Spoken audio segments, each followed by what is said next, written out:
Morning, boys. Morning, morning. Morning. New project car day. It is, very excited. What have you got? Something sporty for us? Because my sports car's been broken for a while. Almost. It's over there. Oh, yes. So, Joe, we know you're a fan of a Rover. I certainly am. So, you know, here is our Rover 600, the 623 GSI, no less.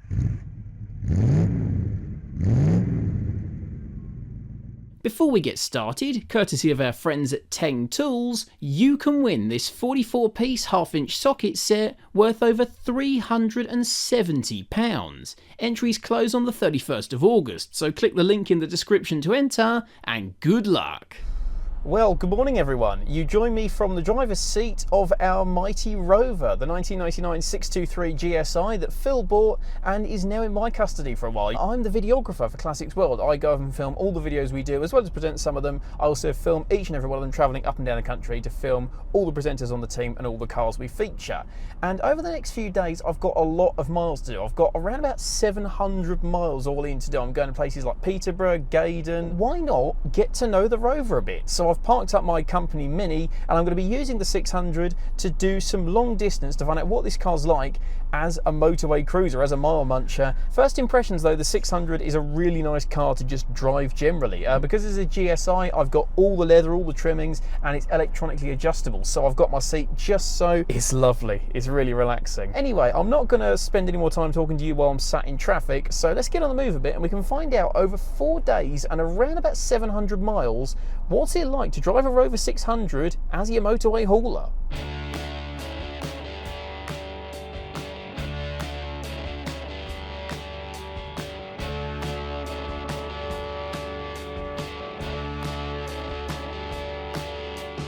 Right, we're just over 100 miles into the journey. We're on the way to Gaydon today, to the British Motor Museum and the Jaguar Daimler Heritage Trust. And when you spend this much time in a car on a motorway, i.e. just sort of looking straight ahead and driving, you get to know your surroundings a little bit, you get familiar with it. And in the case of a car like the Rover, where I didn't buy it, haven't spent a great deal of time with it, you get to know, unfortunately, everything that doesn't work. For a start, there is a little storage cubby just down here below the headlight height control, and when I shut the driver's door this morning, it fell off. Now, it's easy to talk about Rover quality being the issue there, but this part does actually have Honda written on it. Elsewhere, we've also got the bit of headliner for the sunroof. In traditional British car fashion, we do have a sagging headliner, although the actual headliner in the Rover is fine. It's just the stuff that goes over the sunroof cover. It looks like, if I look in the mirror, the central brake light has dropped. It's still in and it's still working, but it's massively on the womp. I can't put the driver's window down because if I put it down and then try and put it back up again, it jumps off the runner and it goes crooked, and then it won't seat properly and it won't close fully unless I've got someone on the outside pushing against it as I roll it up to make sure it actually stays in its track and closes all the way. I understand this is a fairly common issue with Rover 600s, and it either means that the window is jumping out of its track, which is a fairly easy fix, we just take the door apart and put it back in, or that the actual track on the regulator is bent, and that's going to mean it's time for a new window reg. Now, being a GSI model, this particular car has got electrically adjustable mirrors, you can move the glass around, and also power folding mirrors, and they don't work. We discovered this on the day that Phil and I collected the Rover, that when you press the button to power fold the mirrors in, the passenger side one will fold in, the driver's side one folds out more, as in it will go to move out as if it was tucked in, and it's almost like there's no stop for it. In short, the only way to actually get both mirrors facing the same direction is to move one of them round by hand, which I'm guessing is the issue. That's probably why it doesn't stop on the stop, is that someone's wrenched it round at some point and broken the stop in it, not knowing that it's a power folding mirror. So overall then, underneath all this, it might be a Honda, but above all, it is very much a Rover. Still like it though.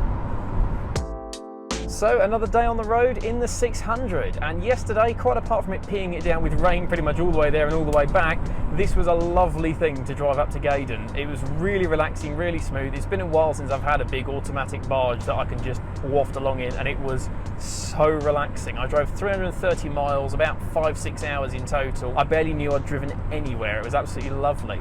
And despite my fears about this being a 2.3 automatic and quite a big heavy car, I was kind of worried that the book figure of 27 mpg was probably going to be a little bit optimistic, to be honest. I calculated the mpg and this thing's doing 33.5 to the gallon. That is no way shabby, considering that I've had 2-litre petrol cars with manual gearboxes that weigh a lot less than this does, struggling to get into the high 20s. Yesterday, because it was raining all day, I didn't use the windscreen washers at all. This morning, it's not raining, thankfully, and I need to wash the windscreen. I noticed the washers weren't really as effective as they should be, that on one side only one of the jets is working, on the other side there was nothing coming out. And then I looked closer and discovered that the washer jet was firing out of the side of the bonnet, where the bonnet meets the wing. It's almost like it's supposed to be some sort of James Bond gadget or something. I'm assuming some of the hose has popped off, or something's come out of place or something. I'll have to have a proper look at that later. But for now, we're taking this British saloon to see another British saloon. We're going to be filming the Bentley up against an E38 750.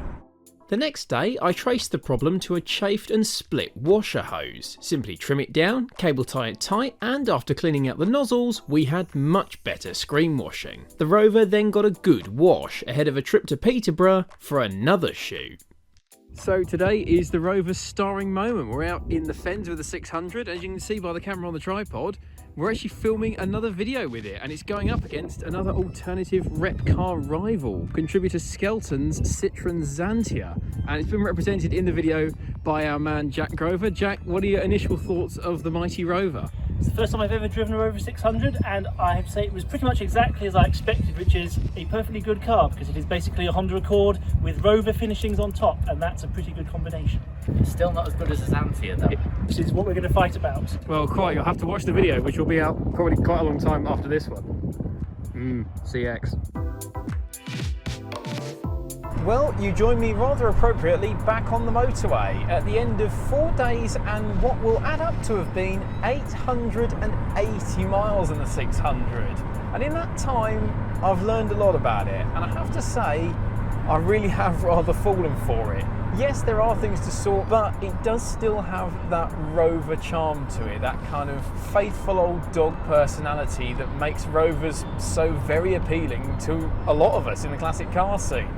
Join us very soon for more Rover 600 adventures when, hopefully, we can actually start fixing some stuff.